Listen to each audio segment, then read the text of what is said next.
እንግዲህ ቲና በቁጥጥር ስር ዋለች። በእርግጥ ለካሊብ የነገረችው ነገር እኔ ወልጄ አባት ላድርግህ ብልህ እምቢ ብለህ አሁን የእንጀራ አባት ለመሆን ዝግጁ ሆነሃል አለችው። እሱም ስለምን እያወራሽ ነው ቢላትም ትሁት ልጅ አላት ያውም ብላ ፍርጥ አረገች። በዚህን ሰዓት ካሊብ የመጨረሻ ትሁትን አስቀየመ። ነገር ግን አባባ አሁን እጅግ በሚያሳዝን ሁኔታ ትሁቴን እቅፍ አድርጎ ይዞ እኔና አንቺ መለያየት የለብንም፣ ጥላቶቻችንን ማስደንገጥ እንጂ ማስደሳት የለብንም፣ ለጥላቶቻችን መንገድ አንጠርግም። ስለዚህ አንቺ የትም በምንም ሁኔታ መናደድ የለብሽም፣ ይህን ጊዜ የምናልፈው እኔና አንቺ ብቻ ነን በማለትም የቲናንም ወንጀል አባባ እንግዲህ ለፖሊስ ደውሎ ዘርዝሮ በመስጠትም ካሊብንም በመምከርና ወደፊት የትሁቴን ልጅ አምኖ ተቀብሎ ህይወታቸውን መኖር እንዳለባቸውም ተስማሙ። ነገር ግን ቲና አሁን ለተመስገን ደውላም እኔን ካሳሰራችሁኝማ እውነታውን እናገራለሁ በማለትም ተናገሪ በማለትም አባባ መለሰላት። ቲና ለተመስገን የትሁት ልጅ መኖሯን ወይም ደግሞ ከሱ እንደሆነችም ነገረችው። በዚህን ሰዓት ተመስገን ያዙ ይልቀቁኝ ቢልም እንግዲህ አባባ ለማንኛችሁም አልመለስም፣ ስለዚህ እሱም ቢሆን ያለ ፍላጎቷ አስገድዶ ልጅ እንድትወልድ አድርጎ አሁን ደግሞ እሱን ጥላ በምትሳደድበት እየተከተለ እያሰደዳት እንደሆነ በመረጃ እከሰዋለሁ በማለትም እንግዲህ ቁራጥ ሆኖ ተነስቷል። ሰላም ውድና የተከበራችሁ የዙዙነት ሚዲያ ቤተሰቦች እንዴት ናችሁ? ላይ ሰላማችሁ ይብዛልኝ። ለዚህ ቻናል አዲስ ሲሆናችሁ ሰብስክራይብ እያደረጋችሁ ቪዲዮውን እስከ መጨረሻው ተከታተሉ። ዛሬ እንግዲህ ትሁት ቀጣይ ፓርት ይዤ መጥቻለሁኝ። እንግዲህ ትሁት አሁን ላይ ካሊብና ትሁት በጣም ትልቅ ገጭጓ በመካከላቸው ተፈጥሮ ነበር። ምክንያቱም ቲና ሆን ብላ ካሊብንና ትሁትን ለመለያየት ያደረገችው ነገር ስለሆነ እኔ የልጅህ እናት ሆኜ አባት ላድርግህ ስልህ እምቢ ብለህ አሁን ላይ የእንጀራ አባት ሆንክ ብላም እንግዲህ ጠራው ሜዳ ላይ ነገረችው። በዚህ ሰዓት ስለምን እያወራሽ እንደሆነ አልገባኝም፣ አንቺ ሴትዮ ለምንድን ነው ማተኝ ሲላትም አልተውህም፣ ትሁት ልጅ አላት፣ ስለዚህ ያንተ ህይወት ሲበላሽ ማየት አልፈልግም አለችው። ምን? አዎ እውነታው ይሄ ነው ስትለው ካሊብ እንግዲህ የመጨረሻ ግብዛዊነት ስለሆነ እንግዲህ እቤት እየሮጠ ሂዶ እቲና ትሁት ላይ የቻለውን ያክል ጨፈረባት፣ ጮኸባትም። አባባ የተፈጠረውን ነገር ሲሰማ የመጨረሻ በካሊብ አዘነበት። ትሁቴን እንግዲህ ትሁቴ ታዩ ሲፈልግ ገደል ይግባ፣ እሱ ለማንም የማይሆን የማይረባ ነው፣ ለራሱ የማይሆን እንኳን ላንቺ። ስለዚህ እኔ አባትሽ እያለሁ አንቺን ማንም ምንም ሊያደርግሽ አይችልም። ከፈለገ ካሊብ ራሱ ከዚህ ቤት ይወጣለች እንጂ አንቺ አትውጪም አላት። ትሁቴም አባባ ምን እያልክ ነው? ልጅህን አባረህ እኔን አታኖረኝም መቼም አለችው። አላባረርኩትም፣ ጥጋቡ አባሮት ከወጣ እኔና አንቺ እዚህ አብረን አንኖርም አለኝ እያልሽ አይደለ? እሱ አብሮ መኖር ካልቻለ እሱ ውልቅ ይላል። ይሄ ቤት የሱ ሳይሆን የኔ ነው አላት። በዚህን ሰዓት ትሁቴ ግራ ተጋባች፣ አለቀሰች። አባቧን እቅፍ አድርጋ ማልቀስ ስትጀምር አባባ አንቺ የትም ቦታ ከየትም መንቀሳቀስ የለብሽም፣ ምክንያቱም እኔና አንቺ ሁሉ ነገር አሳልፈናል። አሁን በመጨረሻ ድል በምናገኝበት ሰዓት አንቺ ከዚህ ቤት መውጣት የለብሽም። መውጣት ካለበት እሱ ራሱ ይውጣ። የማንንም የጠላት ወሬ እየሰማ ቢፈጠር መጥቶ መጠየቅ ሲኖርበት፣ እሱ ግን በማንም ጥላቶቹን አምኖ ከተቀበለ ገደል መግባት ይችላል አላት። እሷም እረ ተው አባዬ ብትልም እውነቴን ነው ቲና አላት። አባትና ልጅ አጣልቼ እኔ እንዴት ሆናለሁ ብትልም በፍጹም አለ። እንግዲህ አባባ ቲናን የሚጥልበት አንድ ትልቅ ነገር አገኘ። እሱም ምንድን ነው? ቲናን የሚጥልበት ምንድን ነው ቢባልም ወንጀሏን በሙሉ ለፖሊስ ሰብስቦ በመስጠትም ወንጀሏን እንድትናዘዝ አደረገ።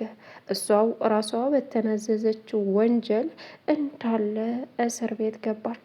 አሁን ተመስገንም ሄዶ ሲጠይቃትም ሁሉንም ነገር እኔን አሳስረውኝ የለ ስለዚህ አንተ እንኳ ተበቀላቸው፣ የእነሱን ህይወት አመድ አርግባቸው፣ እነሱ ተመጻድቀው እንደዚህ አድርገውኝ አይቀሩም። ስለዚህ ትልቅ ያልነገርኩ ትልቅ መረጃ አለ ስትለውም ምንድን ነው እሱ ሲላትም የትሁት ልጅ ያንተ ልጅ ናት፣ ያን ጊዜ ደፍረሃት የወለደቻት አለችው። ምን? አዎ። ስለዚህ አሁን ለካሊብ አምጥታ ልታስረክበው ነው። ካሊብም ስሚ ልጅሽ ልጄ ናት፣ ስለዚህ ወደፊት ደግሞ የምንወልደው የህፃኑ ልጅ ታላቅ እህት ትሆናለች። እናም ልጅሽን እንደ ራሴ እኔ እንደወለድኳት አድርጌ ህይወታችን እንቀጥላለን። ሲቀጥል ደግሞ ልጅሽ ከዚህ በኋላ እናቷን አታ መኖር ሳይሆን የእናቷ እቅፍ ናፍቋት ሳይሆን መኖር ያለባት በእናቷ እቅፍ ውስጥ ሆና ወደፊት ህይወቷን እንድትኖር ነው የምፈልገው ብሎ አላት ስትለው፣ በዚህን ሰዓት ተመስገን እሳት ለብሶ እሳት ጎርሶ ወደነ ትሁቴ ቤት ሲመጣ አባባ አጅሬ ግንባሩን ብሎ መለሰው። በዚህን ሰዓት ይሄ ተመስገን ግንባር ለሁለት ተፈነካክቶ ካሊብም በድንጋጤ ጸጥ ብሎ ቀረ። አርፈህ የማትቀመጥ ከሆነ ግን ለፖሊስ ነው የምሰጥህ ሲለውም፣ አንተ ሽማግሌ ድሮም አንተ አደገኛ እንደሆንክ ተረድቼ ነበር፣ ግን ቢሆንም ጠብቀኝ፣ ጊዜው ያንተ ሳይሆን የኔ ነው አለ ተመስገን።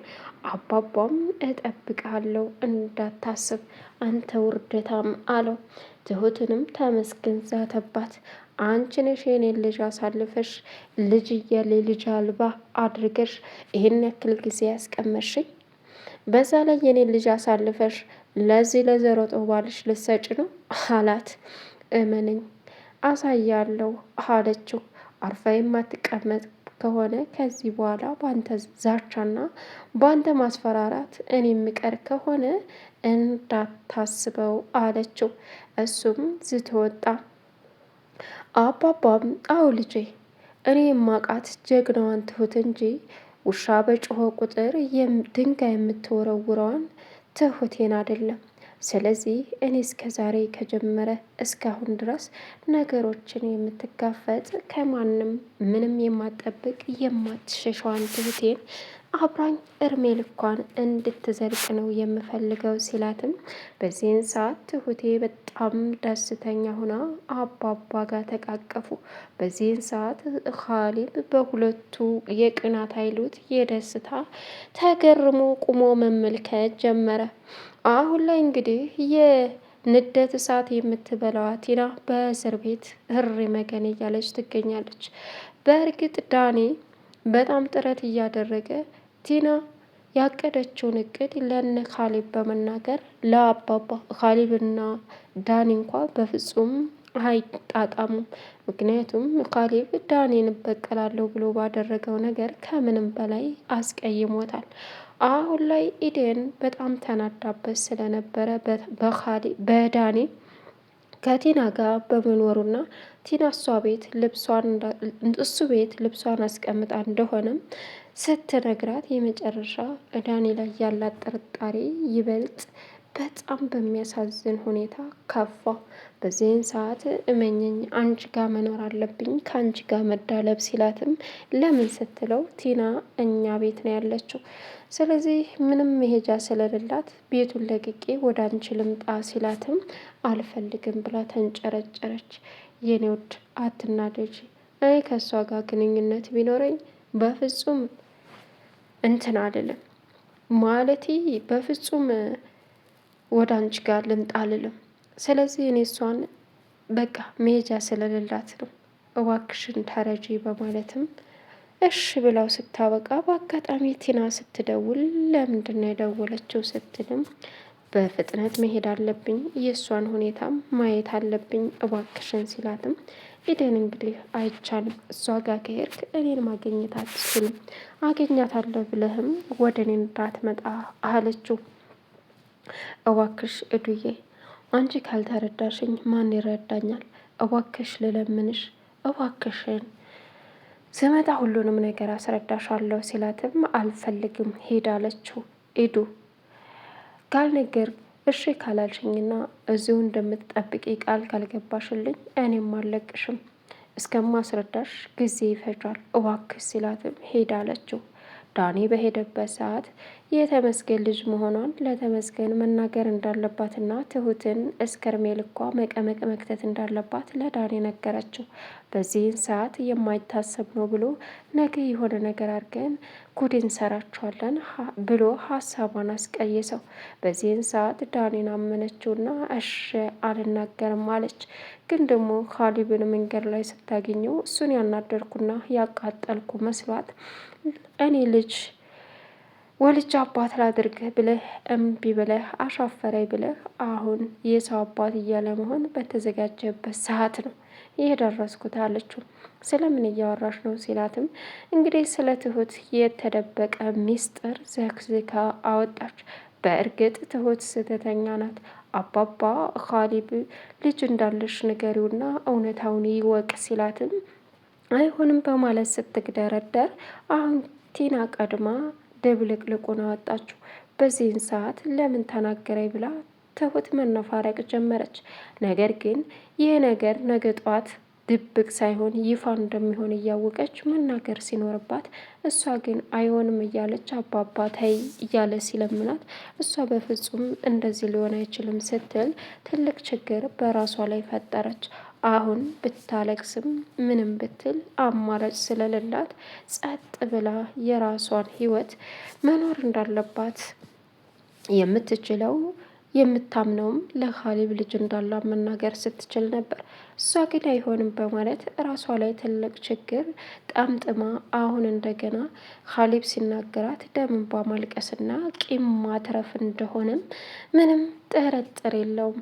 አባባ ግን የሁለቱን ግንኙነት ወይም ደግሞ አብሮነት ለማካሄድ ጥረት እያደረገ ነው።